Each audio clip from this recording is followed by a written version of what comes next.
300 piece ইয়াবা, sorry 2000 piece ইয়াবা উদ্ধার করা হয়েছে। সেই ব্যাপারে আপনাদেরকে একটু ব্রিফ করার জন্য আপনাদেরকে এখানে ডেকেছি।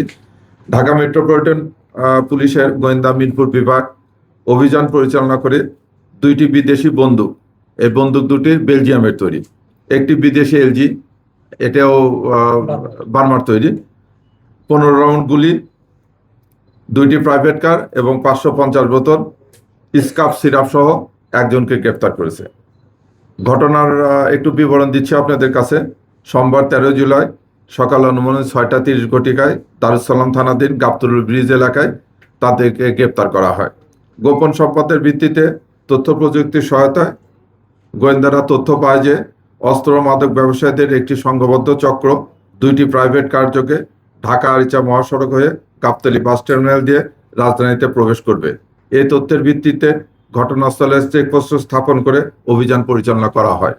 অভিযান পরিচালনাকালে একটি সাদা রঙের প্রাইভেট কার ঢাকা মেট্রো গ 17 সিরিয়ালের 8621 থামার সংকেত দিলে চালক সংকেত অমান্য করে চেকপোস্টের ব্যারিকেড ভেঙে দ্রুত পালানোর চেষ্টা করে। পরে ডিবি সদস্যরা ধাওয়া করলে গাড়ি থেকে 2 ব্যক্তি তুরাগ নদীর দিকে দৌড়ে পালিয়ে যায়। এই সময় ধাওয়া করে জয়নাল আবেদিন নামে জনৈক ব্যক্তিকে গ্রেপ্তার করা হয়। প্রাথমিক জিজ্ঞাসাবাদে গ্রেপ্তারকৃত জয়নাল জানায় গাড়িটি অস্ত্রসহ অপর একটি মাদকবাহী গাড়িকে পাহারা দিয়ে অর্থাৎ স্কট করে ঢাকার দিকে নিয়ে আসছিল। তার দেওয়া তথ্যের ভিত্তিতে গাড়িটি তল্লাশি করিয়া 2টি বিদেশি বন্দুক, একটি বিদেশি রিভলভার, 15 রাউন্ড লিড বল কার্তুজ এবং 100 বোতল স্কাফ সিরাপ উদ্ধার করা হয়। এদিকে একই সময়ে নীল রঙের অপর একটি প্রাইভেট কার ঢাকা মেট্রো গ 13 সিরিয়ালের 7597 চেকপোস্টের নিকটবর্তী হলে পুলিশের উপস্থিতি এবং স্কট গাড়িটিকে আটক অবস্থায় দেখে ওই গাড়িতে থাকা আরও 2 ব্যক্তি আমিনবাজারের দিকে দৌড়ে পালিয়ে যায়। পরে গাড়িটি তল্লাশি করিয়া 2টি বস্তায় রাখা 450 বোতল স্কাফ সিরাপ জব্দ করা হয়।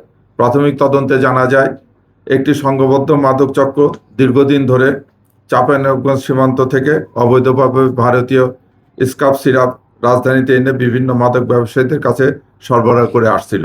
মাদক পরিবহনের সময় আইন শৃঙ্খলা বাহিনীর নজর এড়াতে এবং তাদেরকে প্রোটেক্ট করতে এই স্কট গাড়ি ব্যবহার করা হয়, যেখানে উদ্ধারকৃত 3টি অস্ত্র সহ আরও অস্ত্র ছিল বলিয়া প্রাথমিকভাবে জিজ্ঞাসাবাদে জানা যায়। এই ঘটনায় দারুসালাম থানায় মাদকদ্রব্য এবং অস্ত্র আইনে 2টি মামলা দায়েরের প্রক্রিয়াধীন। ইহা ব্যতীত রাজধানীর উত্তরা এলাকা থেকে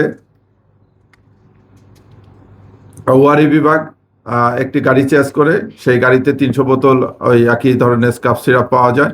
তার দেওয়া তথ্য মতে জানা যায় যে অপর একটি পিক আপ আসতেছে, সেই পিক আপে গাড়ি আছে। পরে যখন ওই পিক আপটি আটক করা হয় ওই পিক আপে মোট 900 বোতল স্কাফ সিরাপ পাওয়া যায়। এই দুটো মিলে মোট 1200 বোতল স্কাফ সিরাপ পাওয়া যায়। আবার উত্তরা ডিভিশনের একটি টিম একটি গাড়ি চেজ করে সেই গাড়িতে আপনার 2000 পিস ইয়াবা ট্যাবলেট উদ্ধার করে। মাদক আপনারা জানেন সম্প্রতিকালে আমাদের মন্ত্রণালয় এবং পুলিশ হেডকোয়ার্টার কর্তৃক ঘোষণা করা হয়েছে মাদক, অস্ত্র, চাঁদাবাজ, ছিনতাইকারী এবং অনলাইন জুয়া এই ব্যাপারে বিশেষ অভিযান পরিচালনা করে। সেই বিশেষ অভিযানের অংশ হিসাবে আমাদের এই ডিবি টিম কাজ করতেছিল, তাদের এই সাফল্য। ধন্যবাদ সবাইকে।